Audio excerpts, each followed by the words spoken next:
네, 할렐루야. 자, 오늘 사울과 요나단의 갈등이라는 제목으로 계속해서 이제 사무엘상 14장 이야기를 이제 들어갑니다. 그리고 우리가 지금 현재 여러분 사무엘상을 지금 읽고 있다라고 생각하시면 돼요. 조금 더 그것을 제가 여러분에게 이야기식으로 풀어서 얘기를 하는 거죠. 그리고 또 그 안에서 주님께서 이 말씀을 기록하신 이유와 또 그 교훈을 찾고자 여러분과 함께 말씀을 나누는 것입니다.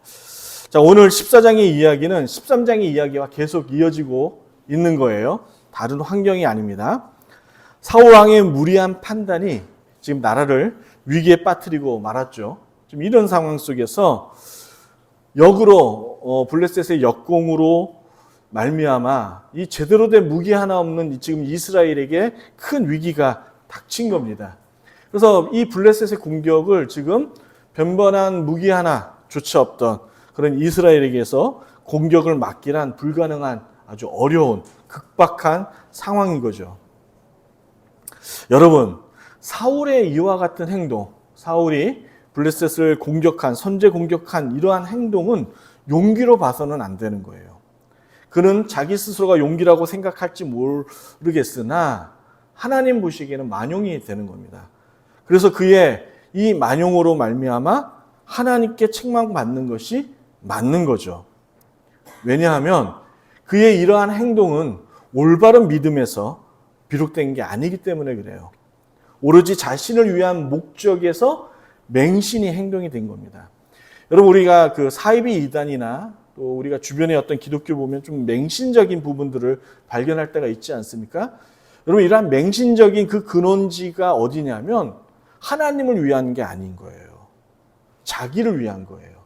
자기 어떤 목적과 그것을 하나님을 이용해서 무엇인가 얻어내려는 그러한 잘못된 신앙관에서 나온 것이 맹신이 되는 것이죠. 우리도 사울 왕처럼 될 수가 있습니다.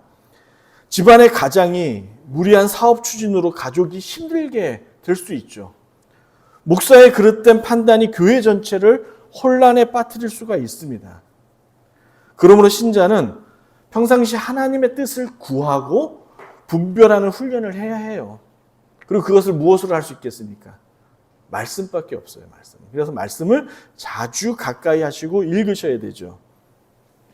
신자의 중요한 시점에서 오직 하나님 편에 설 수 있는 실력이 요구되는 거예요. 여러분, 그렇게 될 수 있기를 주의 이름으로 축복합니다. 그런 의미에서 여러분과 저는 하나님의 편에 서 있습니까?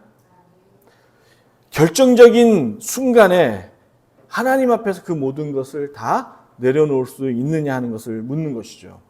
여러분, 이런 거예요. 예를 들면 성실하게 직장 생활을 하던 중에 이 경쟁 회사로부터 좋은 조건의 스카우트 제의를 받게 된 것이죠. 그리고 그 내용을 보니까 지금의 그 연봉보다 높은 수준의 연봉을 주겠다라고 제안을 한 것이고, 또 복지를 보니까 지금 회사보다 그 혜택이 너무도 많고 좋은 거예요. 이럴 때 우리 신자는 어떻게 해야 될까요? 가장 먼저 뭘 해야 돼요? 여러분, 무얼 망설입니까? 이렇게 좋은 조건이면 바로 가야죠. 생각할 필요가 없는 거예요. 지금보다 월등히 나은 조건이라면 앞뒤 생각하지 말고 이직하는 게 맞습니다. 이럴 경우에는. 그런데 근무 환경을 보니 한 달에 한 번 이상 주일, 일요일에 또 출근을 해야 되는 거예요. 그래서 성도가 성수주의를 지키기가 어려운 거죠. 이럴 때 비로소 성도가 하나님 앞에 지혜를 구하는 자세가 필요한 거예요. 앞서 전에 말씀드렸듯이 어떠한 신앙생활 하는 데 있어서 불편함 없이 지금의 환경보다 더 좋고 나은 환경이라면 여러분, 이거는 뭐 기도하고 말고가 없는 거예요. 당장 옮기셔야죠. 그런데 만약에 성도가 잦은 출근으로 성수주의를 지키기 어렵고 그러므로 말미암아 신앙에 문제가 올 수 있다라고 판단이 된다면 여러분, 성도는 가장 먼저 그 이직을 향한 모든 행동들을 멈추는 거예요. 그리고 하나님 앞에 무릎을 꿇어 기도해야 되는 것이죠. 더 나아가 성경이 우리에게 요구하는 것이 있다면 이거예요. 기독교 가치관에 따라 하나님 나라를 방해할 수 있는 상황이고 조건이라면 여러분, 이직을 포기할 수 있는 실력이 요구되는 거예요. 이게 성경이 우리에게 가르치는 것이죠. 이와 같은 결단을 통해 성도는 하나님 앞에 서 있는 것을 보여주는 거예요. 이게 성경이 우리에게 가르치는 것이거든요. 여러분, 시편 기자는 다음과 같이 우리를 말씀으로 교훈합니다. 주의 말씀은 내 발의 등이요 내 길의 빛이니라. 119편 105절 말씀이죠. 아멘 하십니까? 따라서 온전한 믿음의 소유자가 되실 수 있기 위해서는 여러분 말씀을 가까이 해야 되는 거예요. 말씀을 통해서 여러분의 모든 삶의 중요한 시점에서 결정 내릴 수 있는 기준이 말씀이 되어야 하는 것이죠. 여러분, 오늘 말씀은 지난주의 말씀과 다르지 않습니다. 계속 이어지는 거예요. 그리고 지난주와 오늘 말씀을 봤을 때 사울 왕은 군사적으로나 정치적으로 유능한 지도자가 아님을 지금 13장과 14장은 계속적으로 시사하고 있는 거예요. 여러분, 11장에서 그 암몬과의 전투에서 이스라엘의 열악한 환경에서도 대승을 거둘 수 있었던 이유가 여러분 사울 왕의 탁월함에 있었습니까? 그렇지 않죠. 오직 하나님의 돌보심에 있었음을 우리가 11장의 말씀을 통해서 깨닫지 않았습니까? 그러므로 사울은 자신의 신분과 재능으로 보아 왕이 될 자격이 없다라는 것을 그는 늘 생각하고 있어야 되는 거예요. 그리고 그 누구보다 하나님을 의지하는 모습을 백성들에게 보이는 왕이 되었어야 하는 것이죠. 따라서 사울 왕은 암몬과의 전쟁에서 얻은 교훈을 잊지 말고 겸손한 태도로 나라를 다스리는 왕이 되어야 합니다. 그런 왕이 되어야 되는 거죠. 왜냐하면 사울의 잘남과 그가 이쁨 받을 만한 행동을 했기 때문에 왕이 된 게 아니죠. 아니기 때문에 그는 하나님의 은혜와 사랑을 생각하면서 더 겸손한 왕이 되어야 하는 거예요. 다시 말해, 여러분과 저 역시 주님에게 사랑받을 만한 행동을 해서 목사와 장로와 권사로, 집사로, 성도로 세움받은 게 아닌 것처럼 말이죠. 그렇지 않습니까? 오직 예수님의 은혜 안에서 거저 받은 사랑 때문에 제가 목사가 된 거고 장로님이 되신 거고 권사님이 되신 거고 주 안에서 하나님의 신자가 백성이 된 거 아닙니까? 그래서 바울 사도가 말씀 가운데 이렇게 얘기한 거예요. 우리의 믿음을 자랑치 못한다라고 가르친 거예요. 여러분, 이 말씀이 에베소서 2장 8절과 9절 말씀에 나와 있는데요. 한번 들어보세요. 너희는 큰 은혜를 의하여 믿음으로 말미암아 구원을 받았으니 이것은 너희에게서 난 것이 아니요 하나님의 선물이라. 행위에서 난 것이 아니니 이는 누구든지 자랑하지 못하게 함이라. 그래서 교회에서 여러분 직분은 계급을 나타내는 것이 아니라는 거 너무 잘 아시죠? 여러분, 목사가 대표적인 신앙 공동체 안에 역할로서 존재하는 것이지 여러분보다 위가 아닌 거죠. 그렇지 않습니까? 제가 여러분보다 조금 얼굴이 잘생긴 건 사실이지 않습니까? 네, 그럼에도 불구하고 제가 여러분보다 뭔가 잘나서 능력이 있어서 목사가 된 게 아니라 오직 하나님의 은혜와 사랑으로 말미암아 된 것이죠. 장로님들 제가 좀 낫다니까 불만스럽습니까? 네. 그게 아니라는 거예요. 따라서 사울 왕은 그 누구보다도 더 겸손한 왕이 되어야 되는 거죠. 그 겸손한 자세로 국정 운영을 해야 했으며 주님의 마음으로 백성을 사랑하며 섬기는 왕이 되어야 하는 거예요. 왜냐하면 백성들이 존재하는 이유가 사울 왕을 위해서 존재하는 것이 아니기 때문에 그렇죠. 우리 인천소래교회 성도님들이 있는 이유가 이 목사를 위해서 존재하는 것이 아닌 것처럼 말입니다.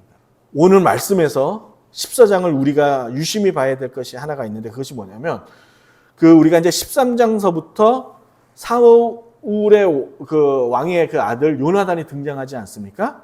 그리고 이 14장은 사울 왕과 그 요나단 아들을 이 대조하는 모습으로 비교하고 있는 것을 보게 돼요. 그리고 요나단이 차기 대권을 이어받을 만한 자격과 인격이 있는 사람으로서 14장은 우리에게 소개하고 있다는 데 우리가 주목해야 됩니다. 성경에 여러 위대한 인물들이 등장하지 않습니까? 그리고 이들을 통해서 신약 시대를 사는, 오늘 사는 여러분과 저에게 도전을 주는 그런 인물들이 많죠. 그런데 유독 요나단은 현대를 사는 우리들에게 잘 주목받지 못한 인물 중에 한 사람이 아닌가 생각이 됩니다. 아브라함, 모세, 여호수아, 다윗 등 이 걸쭉한 인물들이 있고 그들이 우리에게 큰 관심을 받고 있지만 유독 요나단에 대해서는 무관심했던 것이 사실이죠. 그런데 제가 이제 이 말씀을 공부하면서 느끼는 건데 요나단이 매우 좀 특별한 사람이구나라는 사실을 좀 이제 도전받게 돼요. 또한 우리가 잘 아는 것처럼 요나단이 다윗과의 이 절친 아닙니까? 친한 친구예요. 그리고 분명히 14장에서는 충분히 그가 왕의 자격과 성품을 가진 인물로 소개하고 있지 않습니까? 그럼에도 우리가 뒤로 이어서 보면 그 왕권을 누구에게 양보합니까? 네, 다윗에게 양보하죠. 그래서 요나단을 우리가 좀 주목할 필요가 있어요. 말씀드린 것처럼 14장에서 요나단을 집중 조명하고 있는데 이렇습니다. 아버지 사울이 지금의 그 블레셋이 역공으로 침공하는 이 상황을 어찌할 바를 몰라 우왕좌왕하는 상황으로 13장이 끝나지 않았습니까? 그때에 요나단은 특공대를 조직해서 적진으로 진격해 갑니다. 그리고 성경은 이 사건을 통해 요나단의 명석함과 아버지 사울의 어리석음을 비교하고 있어요. 이게 지금 14장의 줄거리인 겁니다. 지금 성경은 아버지와 아들의 그 상황을 비교하여 사울이 왕이 될 만한 인물이 아님을 다시 한번 시사하고 얘기하는 거예요. 그리고 이 둘의 차이를 비교함으로써 우리에게 가르치는 것이 있습니다. 첫 번째, 이들의 차이는 이렇습니다. 요나단은 하나님에 대한 신뢰와 믿음으로 가득 찬 사람이라면 아버지 사울은 하나님께 관심 있기보다는 형식과 사람에게 이목이 더 관심이 많은 사람이라는 것을 이 비교해서 볼 수가 있는 거죠.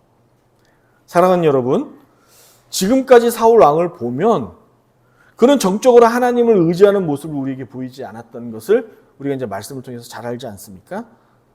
백성들이 사울이 우리의 왕으로서 적합한가라는 의문을 가졌을 때에 여러분 하나님은 암몬을 일으켜서 전쟁을 일으키죠. 그리고 거기에서 사울을 주목하게 함으로 인해서 대승을 거두고 백성들이 그를 바라볼 수 있도록 모든 상황들을 바꿔주지 않았습니까? 그렇다면 사울은 자신의 어리석음으로 일어난 지금의 상황을 회개하고 돌이킬 수 있는 사람이 되어야 하는 거죠. 주님, 저의 무지함이 백성을 고통 가운데 몰아 넣었습니다. 주님 회개하오니 저를 불쌍히 여겨 주시옵고 또한 이 불쌍한 백성들을 구원해 주시옵소서라고 태도를 바꿨어야 하는 거예요. 주님 앞에 바짝 엎드리는 모습을 보여야 하는 것이죠. 그러나 우리가 앞서 말씀을 계속해서 봐도 사울에게서는 이와 같은 모습을 볼 수 없는 거예요. 우리가 나중에 다윗의 편에서 배우겠지만 여러분 윤리적으로나 도덕적으로 봤을 때 사울 왕과 다윗 왕을 비교했을 때 다윗이 더 지저분하고 추악한 사람인 것을 여러분 잘 아시죠? 여러분 윤리적으로 봤을 때 사울 왕은 그렇게 문제가 될 만한 인물이 되지 않습니다. 그럼에도 불구하고 하나님께서 사울 왕을 버리시고 다윗 왕을 더욱더 하나님 앞에 합당한 자로 여겼던 것 중에 하나가 무엇이었을까요? 사울 왕에도 사무엘이 나타나서 회개를 촉구하죠. 그러나 그는 단 한순간도 하나님 앞에 회개하는 모습을 보이지 않습니다. 반면에 다윗 왕은 똑같이 나단 선지자가 그에게 그의 죄를 조목조목 얘기했을 때 다윗의 모습은 어떻습니까? 바짝 엎드려 주님 앞에 회개하는 모습을 우리에게 보여주지 않습니까? 이 차이인 거죠. 하나님께 돌이키느냐 돌이키지 않느냐 하는 거죠. 하나님은요 여러분 벌레만도 못한 여러분과 저를 천국 시민 삼아 주셨어요. 여러분 이 사실을 잊으시면 안 되는 거죠. 그리고 이날 일때까지 지켜보호해 주셨습니다. 그렇다면 우리는 주님을 의지하고 어떠한 상황과 상황 속에서도 원망과 불평 없이 감사함으로 사는 태도를 보이며 사는 게 참 신자의 모습인 거죠. 교회에 와서는 믿음 좋은 사람처럼 보이다가 개인에게 감당하기 어려운 일이 발생하면 믿음 없는 사람처럼 살아서는 안 된다는 것을 말씀드리는 거예요. 그야말로 하나님의 명예를 중요하게 여기지 않고 사는 성도라면 여러분 그 성도를 어떻게 주님께서 도와주실 수 있겠습니까? 하나님의 명예를 중요하게 여기지 않는 것, 사람을. 우리가 옐리 가문을 통해서 배우지 않았어요? 사랑하는 여러분, 14장 서두를 보면 사울 곁에는 하나님의 명예를 걷어차고 자신의 명예만을 위해 살다가 간 몰락한 엘리의 가문의 사람들이 그의 주변에 있는 것을 우리가 보게 됩니다. 이게 서두에 나와 있어요. 여러분 유유상종이라는 말이 있지 않습니까? 들어보셨죠? 비슷한 사람끼리, 같은 사람끼리 모여있다라는 의미로서 사전적인 의미를 갖고 있습니다. 도박을 좋아하는 사람 주변에는 도박꾼들이 모이게 돼 있죠. 술을 좋아하는 사람 가까이에는 술꾼들만 특실거리게 되어 있습니다. 여러분 지금 무엇을 말하고 성경이 14장 앞에 사울 왕의 주변에 엘리 가문의 사람들이 모여있는 것을 우리에게 보여주고 있습니까? 이 그림이 뭐예요? 지금 사울의 가문도 엘리의 가문처럼 몰락해가고 있음을 지금 보여주고 있는 거예요. 그러므로 사울은 정신을 바짝 차려야 되는 거예요. 그리고 주변을 살펴야 돼요. 여러분 성도가 위기를 만났을 때에 가장 하나님 앞에 자기를 회개하고 그 다음으로 살펴야 될 것이 무엇이냐면 내 주변에 누가 있는가를 보셔야 되는 거예요. 살펴야 되는 거예요. 그리고 내게 독이 될 만한 사람이 있다면 과감하게 그 사람들을 모두 끊어낼 수 있어야 하는 것이죠. 도박을 좋아하는 친구가 있다면 그 사람을 회개하고 그 사람과 거리를 두어야 되는 거예요. 술을 좋아하는 사람과도 마찬가지인 거죠. 예수님은 복음서에서 뱀의 지혜를 배우라고 우리에게 가르치지 않았습니까? 성경에서 뱀은 부정한 동물의 이미지 아닙니까? 무엇보다도 예수님을 대적하는 이 사탄을 상징하는 동물로 뱀을 그리고 있어요. 그러한 부정적인 동물에게서 주님은 지혜를 배우라고 우리에게 가르칩니다. 그럼 무슨 의미에서 이런 말씀을 하셨을까요? 이것은 뱀이라는 동물이 가지는 특징 때문에 예수님께서 말씀하신 거예요. 여러분 뱀은요. 해가 되는 장소나 천적이 있는 곳에 자기 발로 가는 그런 행동을 취하지 않는 동물 중에 하나가 뱀이래요. 그리고 혹 실수로 위협이 되는 장소나 천적을 만나게 되면 주저없이 그 자리를 떠난다고 하는 거죠. 여러분 그 동물의 왕국이나 그런 데 보면 뱀은 천적을 만나면 그저 쌩까고 그냥 그림자 취급하고 그냥 다른 길로 가지 않습니까? 이게 뱀이 가지는 동물의 특징이라는 거예요. 따라서 예수님은 신자가 뱀과 같은 결단이 있어야 한다는 얘기를 하는 거예요. 그 자리가 신자가 보기에 죄가 될 만한 자리고 독이 될 만한 자리라면 신자는 주저함 없이 그 자리를 떠날 수 있는 실력을 가지라는 것이죠. 그래서 뱀의 지혜를 배우라고 지금 말씀하고 있는 거 아닙니까? 두 번째로 이들의 차이는 이런 겁니다. 요나단은 아버지 사울과 다르게 상황을 지혜롭게 판단할 능력을 갖춘 사람이라는 것을 보여줍니다.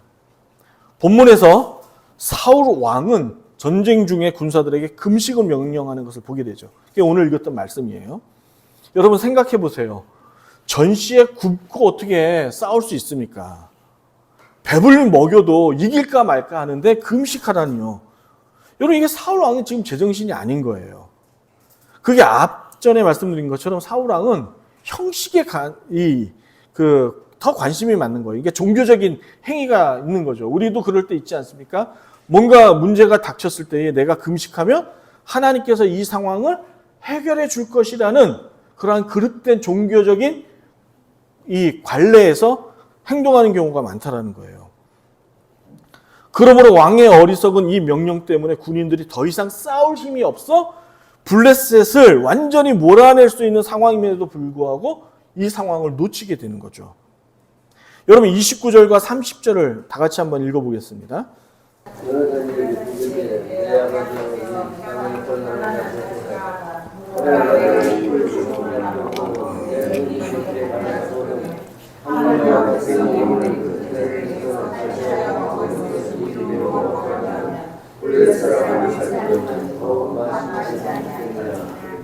네, 아멘. 그러므로 여러분의 담임 목사의 건강한 판단과 올바른 결정을 내릴 수 있도록 우리 성도님들 깨어서 여러분의 목회자를 위해서 기도해 주시길 부탁드립니다. 무엇보다 말씀 앞에 온전히 순종하는 목회자로서 성도들에게 본을 보이는 그러한 목사가 되도록 기도 부탁드리는 거예요. 자, 마지막으로 이 둘의 차이는 이렇습니다. 요나단에게는 하나님이 함께 계시느냐 그렇지 않느냐가 더 관심이 있었던 거예요. 그것을 중요시 여겼어요. 반면에 아버지 사울 왕은 얼마나 많은 군대를 보유하고 있느냐가 가장 중요한 사람이었던 것을 우리가 보여주죠. 오늘 읽었던 6절 말씀 중에 이런 말씀이 있습니다. 요나단이 자기의 무기를 든 소년에게 이르되 우리가 이 할례 받지 않는 자들에게로 건너가자. 여호와께서 우리를 위하여 일하실까 하노라. 여호와의 구원은 사람이 많고 적음에 달리지 아니하였느니라. 아멘. 예, 여호와의 구원은 사람이 많이 있음과 적음에 있지 않다는 거예요. 반면에 사울은 13장부터 자신의 병력이 얼마인가를 계수하죠. 늘 사람에게 관심이 있습니다. 거기다가 오늘 읽었던 14장 52절의 마지막 절을 보시면 사울의 관심사를 성경이 이렇다라는 것을 보여주고 있죠. 여러분 52절도 다 같이 한 목소리로 한번 읽어볼까요? 사울이 사는 날 동안에 블레셋자가 사울이 있었으므로 사울이 이스라엘 사람이나 평강한 사람이면 그를 원하노라. 예, 그는 온통 싸움에 능한 사람, 전쟁에 능한 사람만 찾아다닌 거예요. 여러분, 오늘 사는 우리에게 이 말씀을 그대로 적용해 보면 여러분, 성도의 안전을 물질이 보장해 주는 것이 아니라는 것을 얘기하는 거예요. 만약에 성도가, 신자가 물질이 그 성도의 삶을 보장해 줄 것이라는 그릇된 생각을 하며 살아간다면 여러분, 우리는 사울 왕처럼 몰락할 수밖에 없다는 것을 지금 성경이 지금 우리에게 가르쳐 주는 것이죠. 여러분이 저를 보시는 것처럼 저는 매우 건강한 사람입니다. 네. 그런데 제가 지난해 심장혈관에 문제가 있어서 수술을 받았고요. 그리고 얼마 전에 이 문 권사님을 위로하고자 병문안 갔다가 원인도 모른 채 갑자기 제가 병원에서 실신한 일을 겪게 됐어요. 제가 이 두 일을 겪으면서 저 안에 강하게 깨닫는 것이 하나가 있었습니다. 그것이 뭐냐면 아마 여러분도 공감이 가실 텐데 내 몸이 내 것이 아니라는 생각이 든 거예요. 내 몸이 내 것이 아니라는 것을. 여러분 젊었을 때는 잘 몰랐는데 죄송합니다. 조금씩 나이가 들면서 제가 제 몸을 제 마음대로 할 수 없구나라는 사실을 제가 알게 된 것이죠. 여러분 이게 무슨 말인가 하면 내 것이라고 했을 때의 이 내 것의 의미의 사전적 의미는 이거예요. 내가 언제든지 내 몸을 자유롭게 조종하고 컨트롤할 수 있는 이 가능한 상태를 내 거라고 얘기하는 거예요. 다시 말해 현재 여러분 손에 전화기 한 대씩 가지고 계시죠? 그 전화기가 여러분 것이라는 증거가 어디에 있습니까? 언제든지 여러분 마음대로 그 전화기를 여러분이 원하는 상태로 조작할 수 있기 때문에 그 전화기가 여러분 것이라는 것이 말이 되는 것이죠. 그런데 우리 몸은 우리 마음대로 컨트롤이 안 된다는 거예요. 여러분 군인이 되면 여러 훈련을 받습니다. 그렇죠? 우리 가장 최근에 전역한 우리 태현 형제가 누구보다도 잘 알 텐데 우리가 군대에 가면 그 중에 가장 제일 피하고 싶었던 훈련 중에 하나가 유격 훈련 아닙니까? 그렇죠? 유격하면서 했던 그 유격 훈련을 군인들이 가장 피하고 싶은 거예요. 우리 여성분들은 잘 모르지만 그런 훈련이 있습니다. 저 역시 군복무 기간 가운데 유격 훈련을 여러 번 받았어요. 그런데 훈련 중에 이 뙤약볕에서 훈련받던 동료가 갑자기 쓰러지는 그 모습을 제가 보게 된 거죠. 그러면서 이제 조교가 와갖고 쓰러진 그 동료를 그 유격 훈련에서 열애를 시키는 거 아니겠습니까? 제가 그 상황을 지켜보던 제가 순간 아이디어가 생긴 거예요. 이거구나. 이 방법이 있었구나. 나도 쓰러지면 되겠구나. 이 생각을 가진 거예요. 그래서 제가요, 여러분, 이 햇볕을 빤히 쳐다보면 이렇게 현기증 나고 그러잖아요. 그래갖고 한참을 태양을 이렇게 조교가 안 볼 때마다 태양을 쳐다보고 있었던 거예요. 그러면서 제가 이제 쓰러지려고 별짓을 다 한 거죠. 그런데 시간이 흐르면 흐를수록 정신이 더 밝아지는 거예요. 맑아지는 거예요. 그래서 결국 아무 일도 안 일어나고 훈련을 마친 거 아닙니까? 제가 그랬던 것이 있었어요. 이게 무슨 말씀을 제가 드리는 거예요. 여러분, 이처럼 우리의 몸이 우리 거이 아니라는 거예요. 내가 쓰러지고 싶다고 해서 쓰러질 수 있는 것도 아니고. 그렇잖아요? 감기가 걸려서 내일 중요한 일이 있어서 오늘 감기 나서야지라고 마음 먹는다고 해서 감기가 나아지지 않는다라는 거죠. 우리는 분명 내 몸의 좋은 컨디션을 유지하기 위해서는 분명 외부로부터 도움을 받아야 돼요. 몸이 아프면 의사에게 진찰을 받고 약을 먹어야 되듯이 여러분 우리 신자가 이 세상을 더욱더 건강하고 지혜롭게 살기 위해서는 외부의 지혜이신 성령님의 도움을 받아야 한다는 말씀인 것이죠. 이거예요. 본문에서 요나단의 행동은 결코 이성적인 행동이 아닌 거예요. 보세요. 합리적인 행동이라고 볼 수 없어요. 얼마나 무모하고 위험한 행동이었습니까? 그러나 블레셋 대군을 보고 이리저리 숨어버린 군사들의 사기를 위해서라면 지금 현재 이스라엘 안에는 작은 승리라도 지금 필요한 거예요. 그래서 지금의 상황을 역전시키고 분위기를 반전시키는 그러한 상황이 지금 이스라엘 안에는 절박했던 것이죠. 이 상황을 캐치한 요나단이 하나님 앞에 기도하면서 나간 거예요. 그리고 요나단의 전략은 너무나도 간단했습니다. 정말 말도 안 되는 상황이었어요. 오늘 말씀 앞절에 보시면 블레셋이 이게 나아갈 때에 이것을 하나님의 뜻을 어떻게 분별했냐면 블레셋이 내가 너희에게 가겠다라고 하면 우리는 도망칠 것이요. 너희가 올라오라 라고 블레셋이 말하면 블레셋을 공격하러 가겠다라는 아주 단순한 작전이었던 겁니다. 이렇게 말도 안 되는 것을 가지고 이 중대한 상황을 헤쳐나가겠다고 하니까 여러분 얼마나 어처구니 없는 상황인 거예요. 여러분 저도 이러지 않았습니까? 제가 여러분 그 전에 여러분 교회에 대해서 제안을 받고 제가 갈까 말까 한참 고민을 했을 때에 제가 이렇게 결정을 했어요. 제가 첫 설교 인사드리러 가는 날 김영하 목사님과 성도님들이 저를 조금이라도 탐탁하지 않는 그러한 눈빛이 성도 한 분이라도 보였다면 저는 망설임 없이 교회 가지 않겠다라고 제 스스로가 다짐했던 거예요. 그런데 당시 제 눈이 멀었는지 여러분 제 눈이 뭔가 안 보였는지 목사님과 성도님들이 저희 부부를 환영해 주는 것처럼 저는 느껴졌다니까요. 저만의 착각이었습니까? 네? 저만의 오해였습니다. 저는 하나님의 인도하심이 있다고 저는 확신합니다. 개입하셨다고 저는 믿습니다. 이로써 주님께서 요나단의 마음을 사용하셔서 이 싸움에 주님께서 개입하시죠.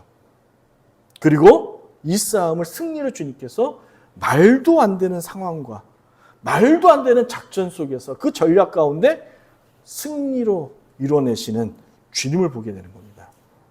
이로써 이스라엘의 분위기가 완전 달라지는 거죠.